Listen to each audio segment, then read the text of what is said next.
me get this out, Bertie.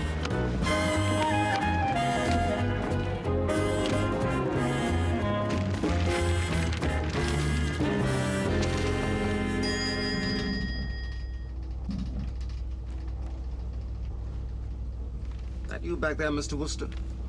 Yes, it's me, Mr. Colonial.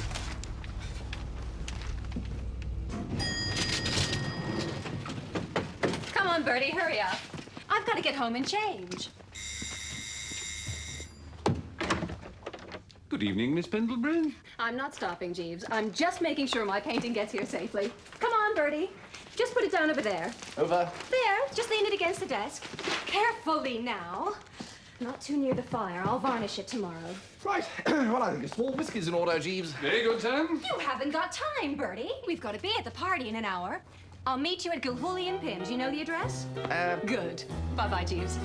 Good evening, Miss Pendlebury. What a wonderful girl that Gwladys Pendlebury is, eh, Jeeves? She certainly seems a most vigorous young lady, sir. Yes, and looked upon as something of a hot tip in the art world, too, I'm told. Go and undo the picture, will you, Jeeves? I'd like your opinion on the work. Very good, sir.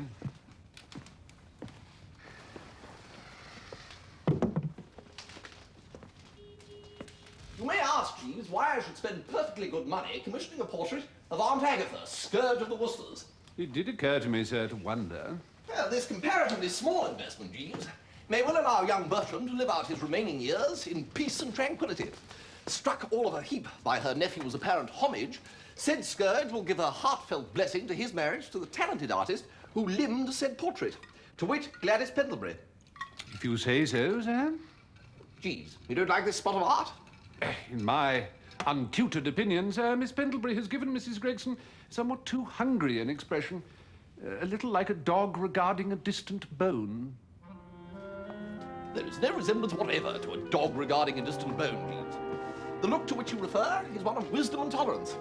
I particularly asked Miss Pendlebury to include that look, at no extra charge, I may say, in spite of the fact that such an expression was far from apparent in the photograph she worked from. I see, sir.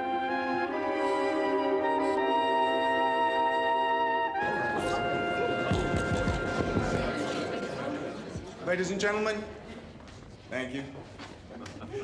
We hope you're all having as much fun as we of Gilhooly and Pim are.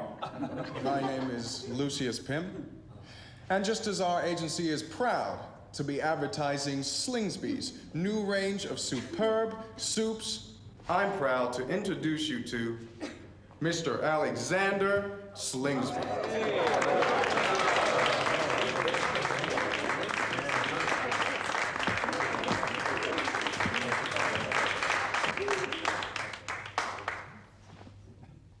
We will not fail the American people, come rain, shine, or snow, through good times or bad. We will continue to provide Slingsby's superb soups to the tables of this great country mart.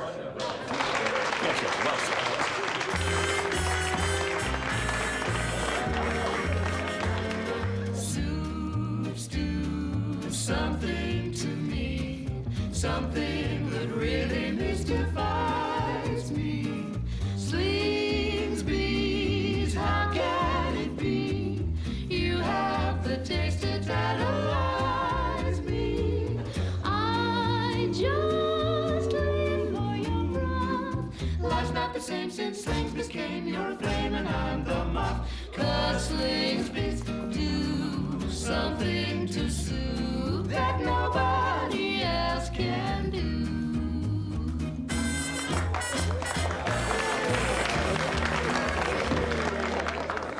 Isn't it great, Bertie? Well, Oh, I just love advertising, don't you? well, Oh, look. Here comes Lucius now. You were wonderful. Well, thanks. Bertie, I want you to meet Lucius Pim. what ho, Lucius? You in soup? Well, not yet. Well, excuse me. Bertie! Tuppy! I thought you were back in England.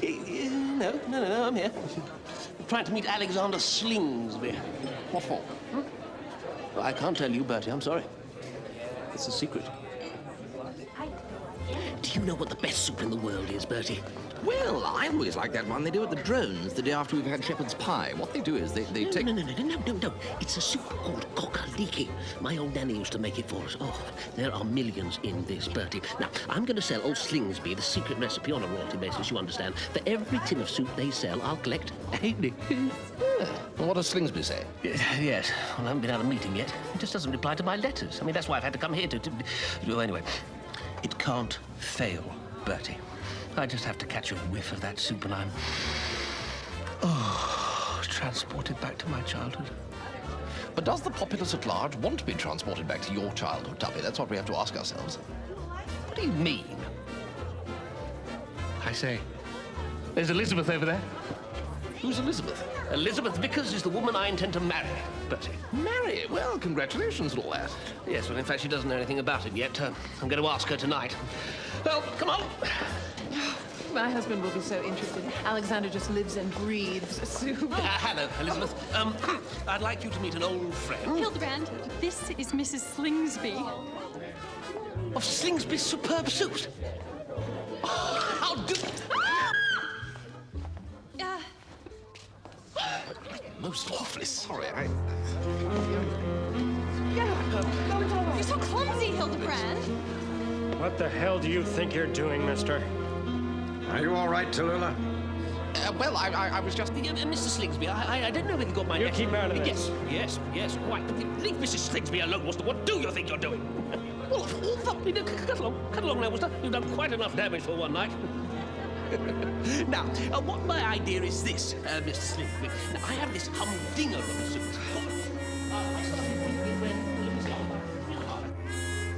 I'm not at all easy in my mind about a certain cove by the name of Lucius Pim, Jeeves. Apart from the fact that he's something called an advertising agent, and as such apparently in a position to do Gwladys a bit of good professionally, his hair waves. One must never discount wavy hair, Jeeves. Thank you, sir. I shall endeavour to remember that. Will that be all, sir? Yes, Jeeves, that'll be all. Good night. Good night, sir. You know, it's strangely satisfying sitting here watching you varnish Aunt Agatha. As a matter of fact, my Aunt Agatha is something of a byword in art circles. Isn't that so, Jeeves? Indeed so, sir. In what way? Well, you've heard of the Gregson Price-Off Gallery? Of course. Well, my Aunt Agatha is the Gregson bit. Her name being Mrs. Gregson, it was only to be expected, I suppose. This is Agatha Gregson? Absolutely. Coffee, miss? Thank you, Jeeves. But why didn't you tell me? If she liked my portrait of her, it could do me a lot of good. Well, of course she'll like it. Won't you, Jeeves? I'm sure Mrs. Gregson will lose no time in expressing her opinion of the work, miss. Yes, we must get her to see it as soon as possible. Of course, dear Aunt Agatha's in England at the moment, but we'll take it over with us next month. Mrs. Gregson to see you, sir? Bertie? Aunt Agatha, what are you doing in America? Sit. As you can see, Bertie, your cousins have at last been apprehended. Apprehended? Kindly do not interrupt me, Bertie. They sail for South Africa tomorrow on the Pride of Natal. Good. Is this supposed to be me? Well, as a matter of fact... What an extraordinary daub. Oh, look here. And who, pray, are you? Well, I'm glad you asked that, Aunt Agatha. Don't you talk to me like that. You are not the dealer, I trust, who's trying to pass this discolored canvas off on my nephew? Gwladys! Wait! Never speak to me again, Bertie Wooster!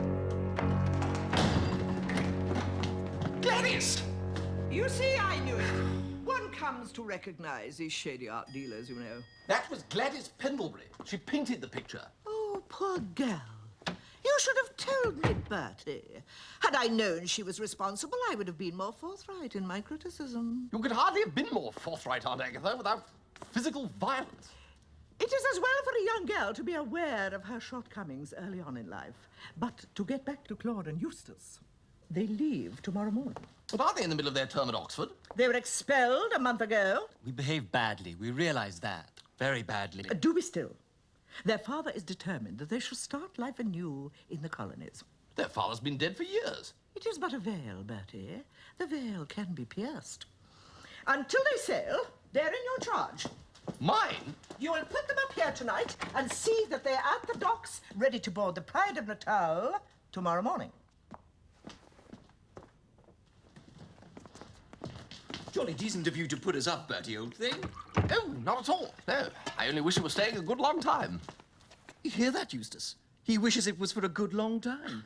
What do you propose to do, Bertie, in the way of entertaining your handsome guests tonight? Well, I suppose we could have a bit of dinner in the flat. And afterwards? Afterwards. Well, I thought we might chat of this and that, and then it struck me that you'd probably want to turn in early, as your boat sails first thing in the morning.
Chime. My diary stands at empty stocks, not worth a dime. I love you and I'll need you till the end of time. But when will the pendulum swing? Time without end, without her friends, without I spend time.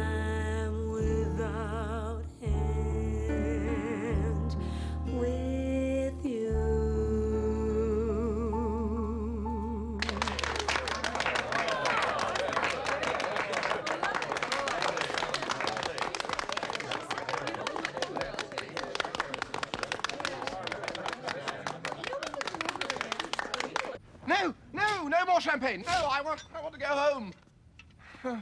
Good afternoon, sir. Oh, Jeeves. Jeeves, I'm getting too old for all this. I feel like something has been rejected by the Pure Food Committee.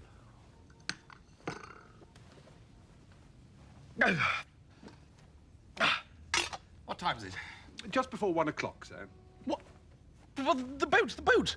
I put Mr. Claude and Mr. Eustace into a taxi for the docks myself at 7:30, sir. Oh, thank heavens, Jeeves. A1. Well, at least I may have satisfied the scourge. What on earth am I going to do about Gwladys, Jeeves? Aunt Agatha's behaviour really was beyond the rabbit-proof fence. Indeed, sir. Would you prefer breakfast or luncheons when you're dressed? Oh, breakfast, I think, Jeeves. No need to let standards drop. Just run my bath, will you? Very good, sir.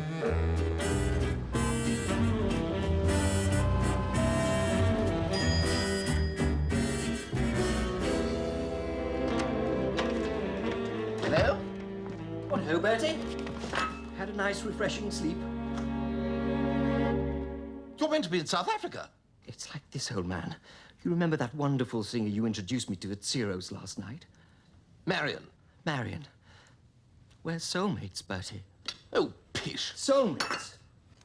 Anyway, I gave old Eustace the slip at the customs shed and slid back here. Is that breakfast you're having or lunch? I'll go and see what old Jeeves can rustle up. I'm famished. Smooth work, Bertie. Smooth work. Oh, my aunt, what are you doing I here? eluded poor old Claude in the customs shed and snaked off in a taxi. If you seriously expected me to go sloping off to South Africa, you shouldn't have introduced me to Marion last night. What a girl, Bertie. Yes. I'm not a man who falls in love with every girl he sees, Bertie. I suppose strong and silent are the best adjectives you could find for me. But when I do meet my affinity... What do you think you're doing here? Have you come back to inflict your beastly society on Miss Wardour? Is that why You sneak back here in this underhand fashion? Underhand? I like that. Well, may the best man win, that's what I say. Never mind about the best man. What about me? Suppose Aunt Agatha finds out.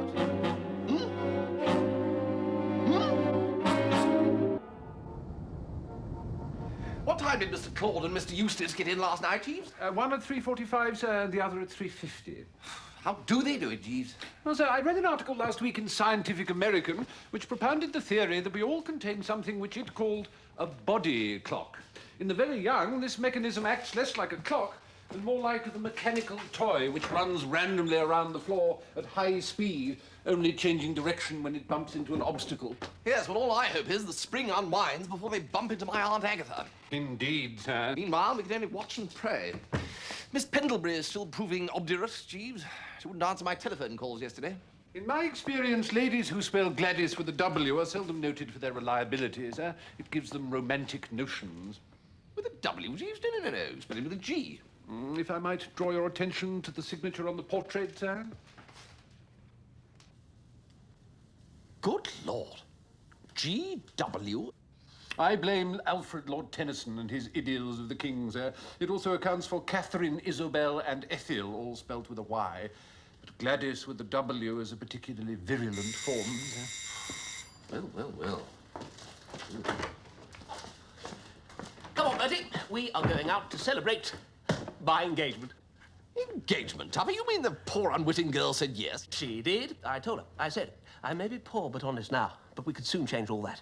In a couple of months' time, I'll have the whole of New York at my feet.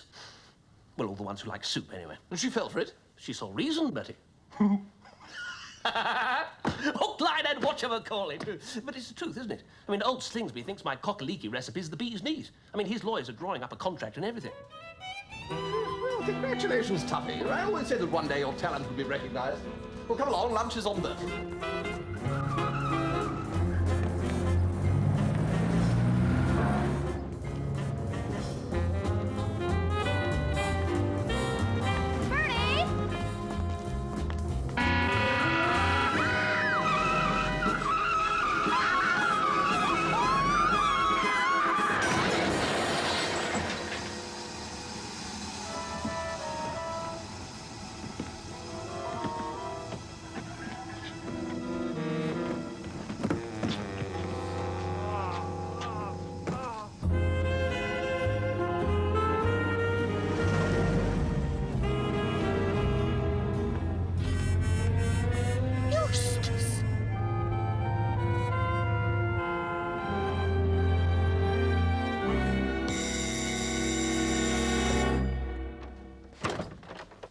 Good afternoon, Mrs. Gregson. Jeeves, where is my nephew?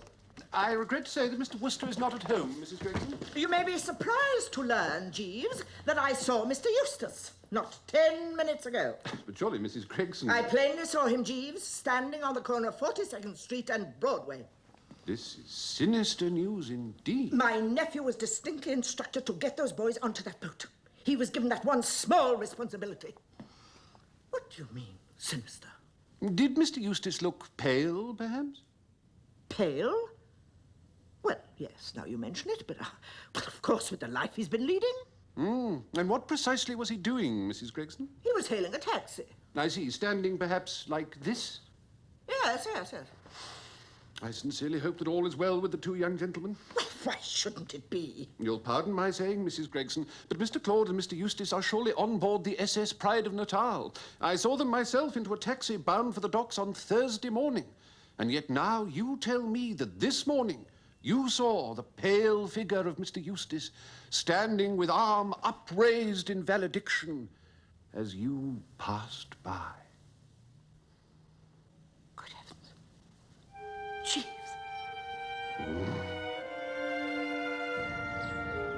Bertie, I'm uneasy. Uneasy, eh? On my way to the gallery this morning, I saw quite clearly as I see you now, the phantasm of poor dear Eustace. The what of poor dear Eustace? Pay attention, Bertie. The phantasm. The wraith. Oh, all right, Aunt Agatha, it's a fair cop. I tried. Do be quiet, boy. It was only for a moment, but it was so clear that for an instant I thought it was Eustace himself. Do you think those poor dear boys are safe, Bertie? They've not met with some horrible accident. Oh, I see. A phantasm or wraith. Well, I mean to say, by Jove, it's always possible. Those in peril on the sea and whatnot. It's pretty dangerous stuff, water. You know, typhoons and so on, waves. Don't blither, Bertie. No, right.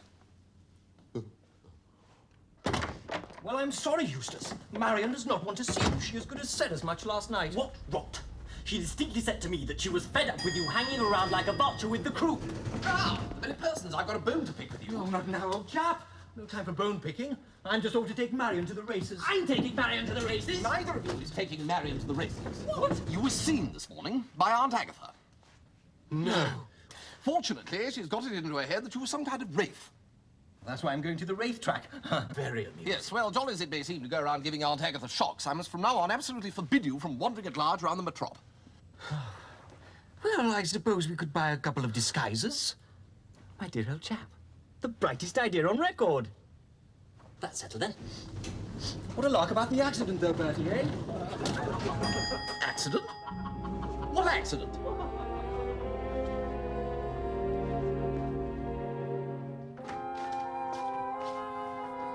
Jeeves?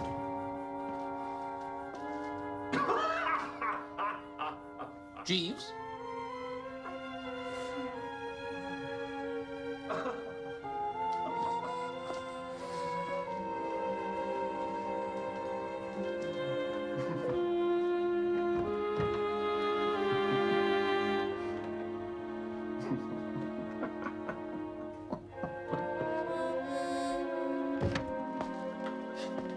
Am I a man to complain, Jeeves? Good afternoon, sir. No, indeed not, sir. No, that's what I thought. However... You were about to inquire, I beg to imagine, sir, who is in your pyjamas in the second-best bedroom? Well, yes, Jeeves. Yes, call me an old fuddy-duddy if you will, but that thought was in the process of crossing my mind. Miss Pendlebury had the misfortune to run over a gentleman in her car almost immediately outside this building, sir. He sustained a slight fracture of the leg. But Miss Pendlebury is all right. Physically, her condition appeared to be satisfactory, sir. She was suffering a certain distress of mind. Ah, well, that's her beautiful and sympathetic nature, you see. Now, it must be a hard world for a girl, Jeeves, with fellows flinging themselves under the wheels of her car in an unending stream. But what's the chump doing in my pyjamas? It was Miss Pendlebury who desired the gentleman to be brought up to the apartment, sir. She also instructed me to summon a medical man and to telephone the gentleman's sister. What's his sister got to do with it? The patient's next of kin, sir. This sister appeared most desirous of seeing you. Ah, wanting to thank me brokenly, I suppose, for putting up her little brother, eh? Possibly, sir. On the other hand, she did allude to you in tones suggestive of disapprobation. Feckless idiot was one of the terms she employed. Feckless idiot?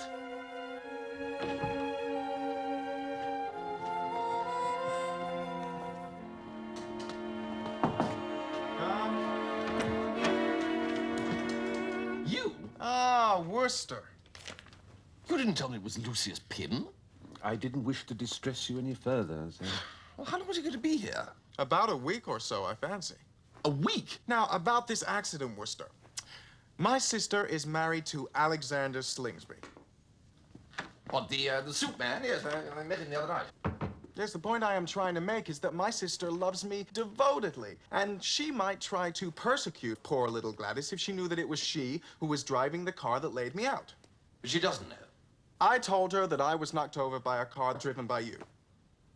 Wait a minute, by me? She'll be calling on you tomorrow, and I recommend, if you want a pleasant interview, that you sweeten her a bit.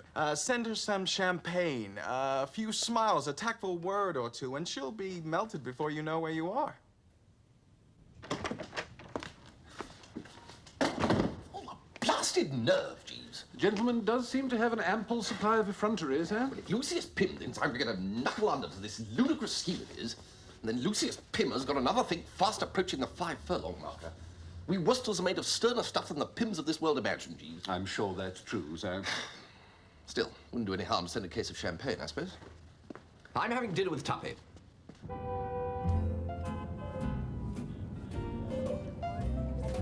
I could leave the old days behind, leave all my pals.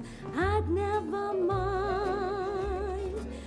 could start my life all anew if I had you.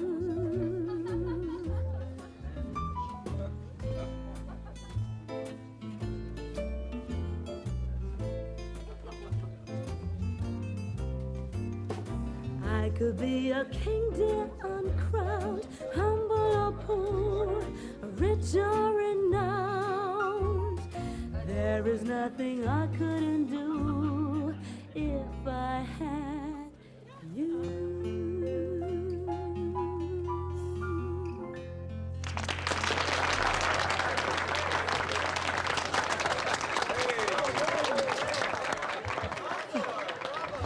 Well, I'd just like to say that old Tuppy's a lucky dog. To Elizabeth and Tuppy. We're going to be very happy together, aren't we, darling? Yes, well, if you remember that I'm here, I suppose that's just possible. You haven't taken your eyes off that fat singer since she came on. But she was singing. Do I have to stand up and sing in order to get any attention? Of course not, darling. I was just... I have never in all my life been so humiliated. What does she mean? Elizabeth! Poppet! What ho? Bertie, we took your advice.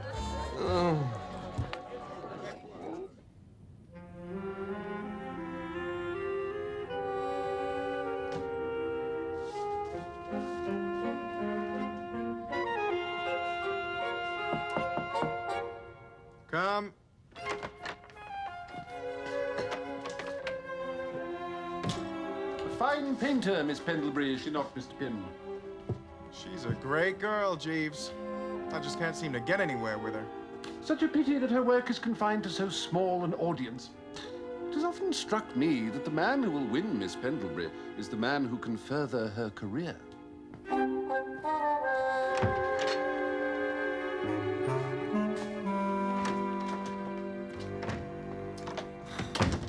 You don't have to go running after that fellow Pim all the time, you know, Jeeves. It's really no trouble, sir. If he wants a room service, he can jolly well go to a hotel and pay for it.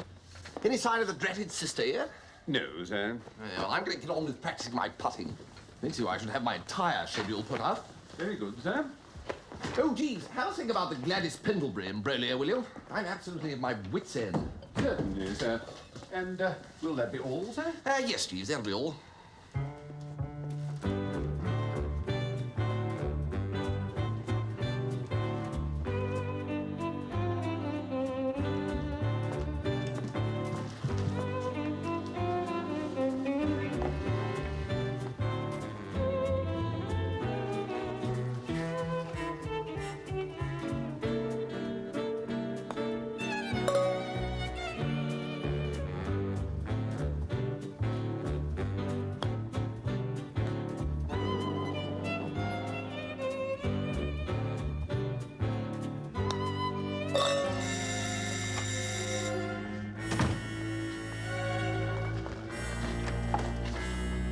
Mr. Alexander Slingsby to see you, sir.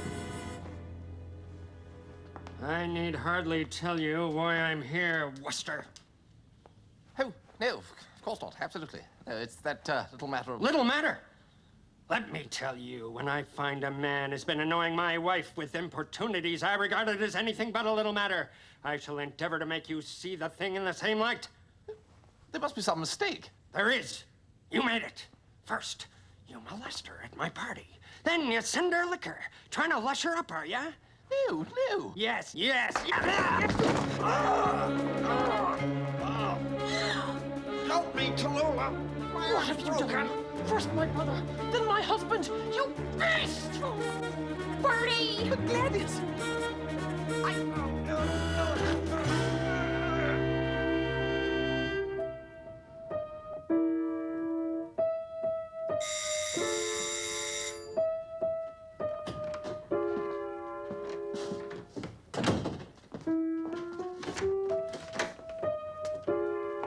Hiya, Jeeves. Mr. Wooster's cousins aren't around, are they? No, Miss Wardle. Thank God for that. Bertie, Hello, Marion. I'm sorry, but you're going to have to do something about those cousins of yours. You're seeing a good deal of them, are you? I can't take a step without tripping over them. I'm leaving town, Bertie. Oh, it can't be as bad as that, surely. Can't it just? They've taken to calling at my apartment together. They just settle down grimly and try to sit each other out. It's wearing me to a shadow. I've taken an engagement at a resort for the summer just to get away from them. Oh, this is a bit steep, Jeeves. Approaching the perpendiculars, eh? It's them! Jeeves, quick, the fire escape. This way, miss. Bertie, I haven't slept a wink. I came to tell you that I must leave New York for a few days. I simply must rest. Well, I think that's fair. I'm so worried about poor Claude and Eustace. I sent a cable to the ship, but I've had no reply. No, well, they do it with flags and all that sort of thing. Takes a bit of time. Please don't let him talk nonsense, Jeeves. Very good, madam. I shall be in Long Island for the next week or two. I'm staying with Mr. Prysock's nephew and his wife at Bayshore. I hope that the next time you see me, I shall be more like myself again.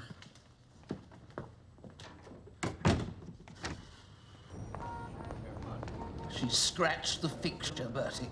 No, she has. Won't let me near her. Refuses to talk on the phone. Sends back my letters unopened. Well, firm stand is what's required here, Tuppy. Never let them see the whites of your eyes. They can smell fear, you know. What's the point of me making a firm stand? If she won't see me, she won't know I'm making it. Anyway, she's gone off to see an aunt at the seaside. Well, then follow her, Tuppy. Show her you're not to be trifled with. No, I couldn't, Bertie. Not all by myself. Tell you what. Why don't we both go? Me? Well, a spot of sea air might put some wind in our sails. Don't you think, Jeeves? It's always possible, sir. My sails can do with a bit of wind in them. What's this Bayshore place like, Tuppy? You've been there before, haven't you, to my cottage? I didn't know you had a dreaded cottage. Oh, yes. Just rented it for the summer. Just a little shack, really. Bayshore, please, one way. Bayshore, please. Bayshore, one way.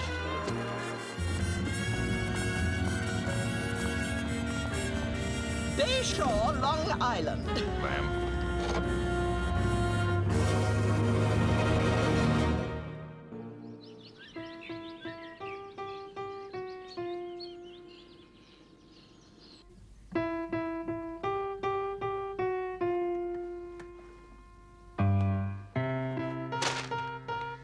What about a brisk walk, eh, Tuppy?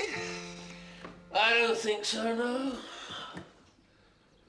She's just over there, Bertie.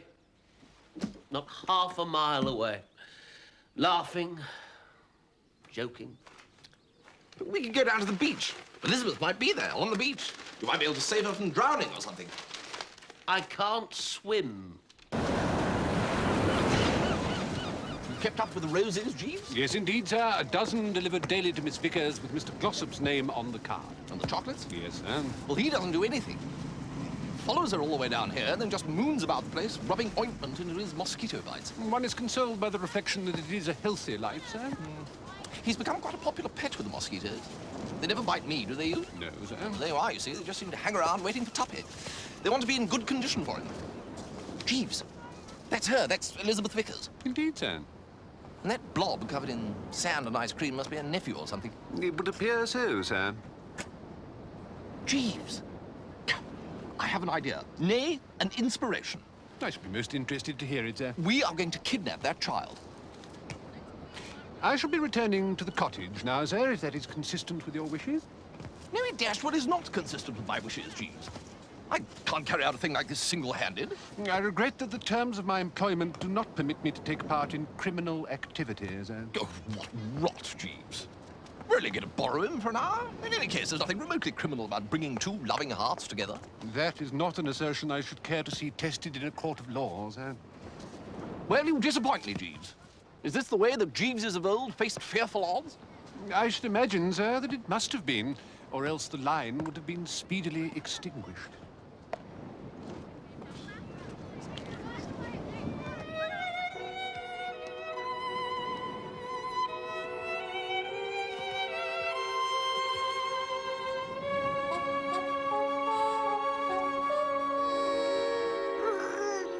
possible to stop it making that dreadful noise, do you think? I mean, don't they have a switch or something? I wonder if they like honey.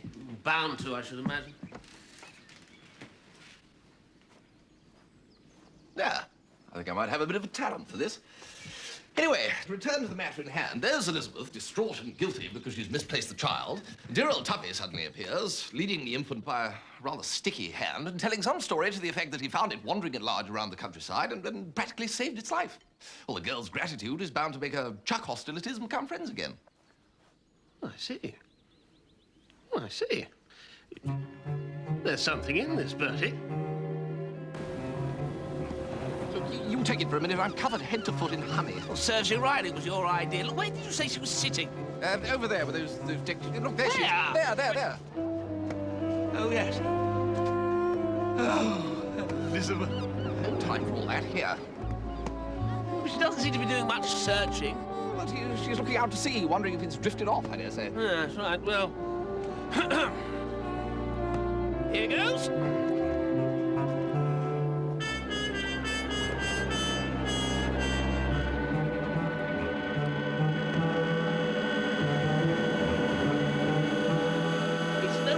At all.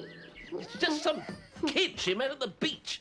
She was helping it build a sandcastle. She'd never seen it before in her life. She just listened like an iceberg while I went through the story about saving its life, then told me I was a liar, an outcast, and a worm. Good Lord. Is that all you've got to say? Well, I'm going to the house across the road. Well, they won't say any different there. They have a child's nurse, idiot. Maybe she'll be able to stop that noise. Now then, listen to me. I want to know your address. I get sticky. This is a very serious matter. Thank you, no, I think I'll wait until dinner. Now then, where do you live? Who is your father? Well, look at me when I'm talking to you. Father, where is he? Well, think, man, think. Dada. Yes, that's the chap. Where is he? Well, I don't know if this child is concealing something, Jeeves, or if he's simply thoroughly vapid and uninformed about current events. It's hard to tell, sir. More or less admits that he has a father and then just clams up. Never seems to have occurred to the blasted child while sitting of an evening chatting with the old man to ask him his name and address. It's often the way, sir. The younger generation takes little interest in the activities of its elders. It has occurred to me, sir. You haven't had one of your ideas, have you, Jeeves? Not for ridding ourselves of the infant, no, sir. But it seems to me that we might, being burdened with the child, at least use it to solve Mr. Glossop's problem. Really? I don't see that. Well, sir, I attended the performance of a cinema film recently in which the estranged parents of the child were brought together again by the tot in question. Well, how? If I remember rightly, sir, it said, Dada doesn't do love mummy no more. Dada doesn't do love mummy no more. And that did the trick, did it, Jeeves? Oh, yes, indeed, sir. The picture concluded with a close-up of the happy pair in fond embrace, with the child looking on with natural gratification. Jeeves, I follow you absolutely. It's big. We lay the scene right here. Child center stage. Girl left of center. Tuppy upstage. Dialogue leading up to line. Child speaks line. Something like, booful lady doesn't do love Tuppy. Ah, can the child learn its line, Jeeves? Well, sir, if I might make the suggestion, I would advocate the words kiss Tuppy. It's short, readily memorized, and has what I believe is technically termed the punch. Genius, Jeeves. No, you must say kiss Tuppy. I'm sorry, unless you comply with our wishes in this matter, no more toffees will be forthcoming. It's no good talking to him like that, Jeeves. I'm doing my best, sir. Well, don't give him a toffee until he comes up with the goods. You're being far too soft on him. Let me have a go. Right, now then, say kiss Tuppy. Kiss Tuppy. Kiss Tuppy. There you are, you see, Jeeves, you did it. Well done, sir. Have you been eating these? No, sir. No, well, better hop down to the shop and get some more. Get about 100 weight. Very good, sir. Right, now then, toffee. Say kiss Tuppy. Kiss Tuppy. Well done. That's the last one for the moment. Emergency supplies on the way. It's Mr. Wooster, isn't it? We met with Hildebrand Glossop in New York. Oh, yes, yes. Elizabeth Vickers. Nice to see you. I don't understand. Is that your baby? Mine? Oh, good Lord, no, no, no. I've just got the use of it for a bit. We got to be real friends on the beach. Hello, baby. Friends, eh? Well, well, well. Small world and all that. I brought these back for Hildebrand. He won't seem to accept that all is over between us. Oh, the flowers and the chocolates. What's all this, then? Oh.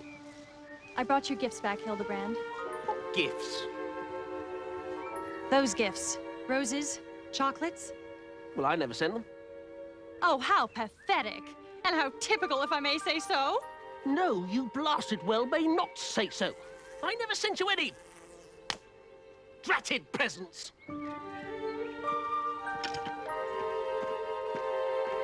I don't care whose name's on that blasted card. Don't care? Well, isn't that just like you? Do you care about anything, Hildebrand Glossop? Well, yes, I do, since you so kindly ask. I care about having my privacy disturbed by some dratted girl accusing me of buying her roses and chocolates. I bet you bought presents for that fat singer. I have no interest in any singer, fat or otherwise. Well, you seem to be showing her plenty of interest that night at Kiss Tuppy. Kiss Tuppy. What did he say? Kiss Tuppy. Kiss Tuppy. Good afternoon, miss. Kiss Tuppy. Kiss Tuppy. Kiss Tuppy. What the hell's going on here? Better give him one of these. He won't stop until you do. What on earth are you doing, Wooster? Well, we had the idea of training the infant to interject the phrase kiss Tuppy into the conversation whenever a piece of toffee hove into view. We thought it might soften you up a bit. Kiss Tuppy. You trained the baby to... Kiss Tuppy. Oh, Hildebrand. Oh, I've never heard anything so ridiculous. Oh, you're such a fool, Tuppy. It's just a silly idea, really. And I do love you. Oh. Oh. Oh. Kiss Tuppy. Good work.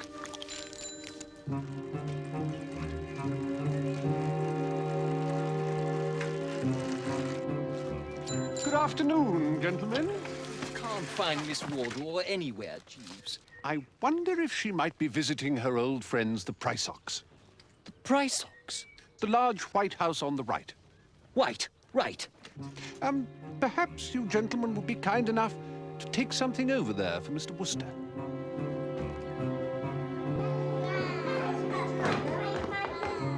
I say. Excuse us. What?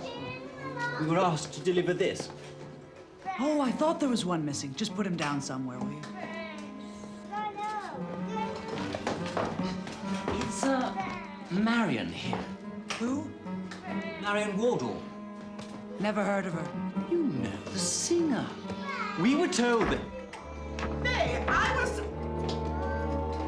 You! Aunt Agatha!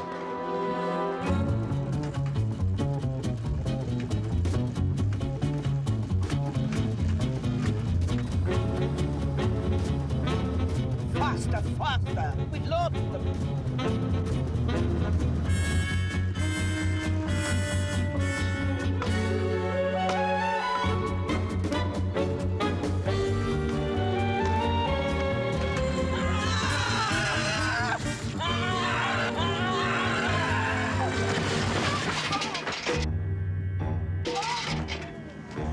Stop the car!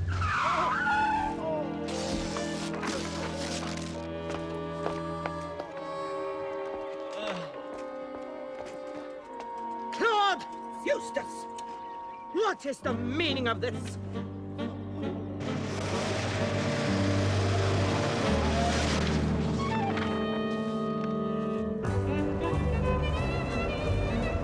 And to think it took a little child to bring us together, darling. I know. I'll never eat a toffee again without thinking of you, darling. One can have too much of sea air, Jeeves. Gets into the brain. Very true, sir.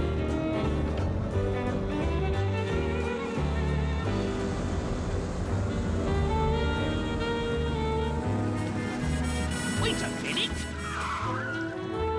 It can't be. Good God, my soup!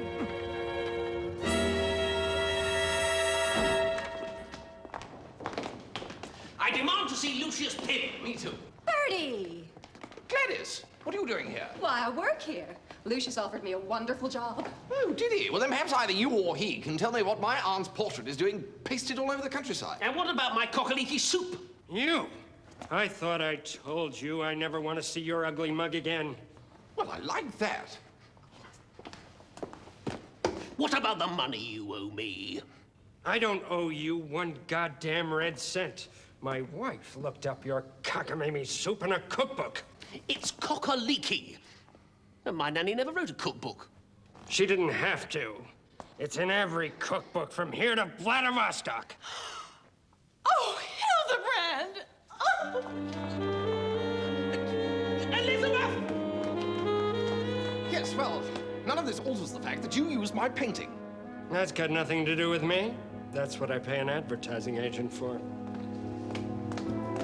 When your butler suggested I buy one of my fiancée's paintings. What fiancé? Gladys and I are going to be married. We wanted you to be the first to know. Well, almost.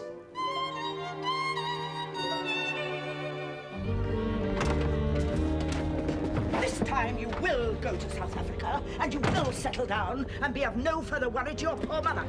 No, Aunt Agatha. We were led astray, Aunt Agatha. Yes, well, there's some truth in that. Your cousin certainly has much to answer for. Take your hats off. Well, I must say, Jeeves, I think it was a dashed nerve of you selling my portrait of Aunt Agatha. Oh, you mustn't be cross with Jeeves, Bertie. Look how brilliantly he got rid of Claude and Eustace for me. Yes, well, tell me, though, Jeeves, how did you know that the kid belonged to the lesser price ox? The woman in the village shop saw the child in Mr. Glossop's gardens, and knowing the price ox, inquired whether Mr. Glossop was related. And we're both better off than poor Tuppy. Yes, well, serves him right, him and his nanny's cock-a-leekie soup.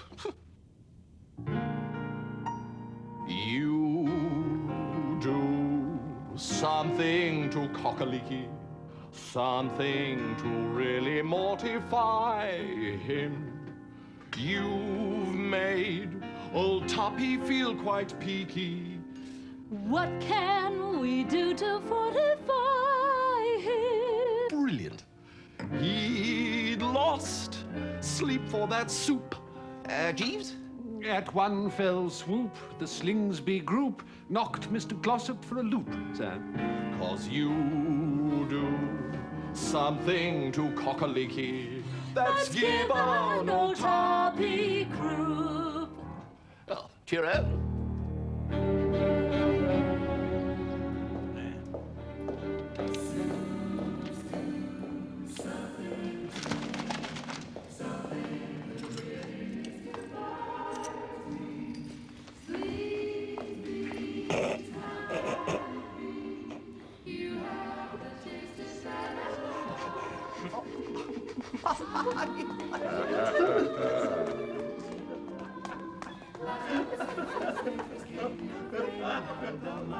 The Slingsbys do something to soothe that nobody else can.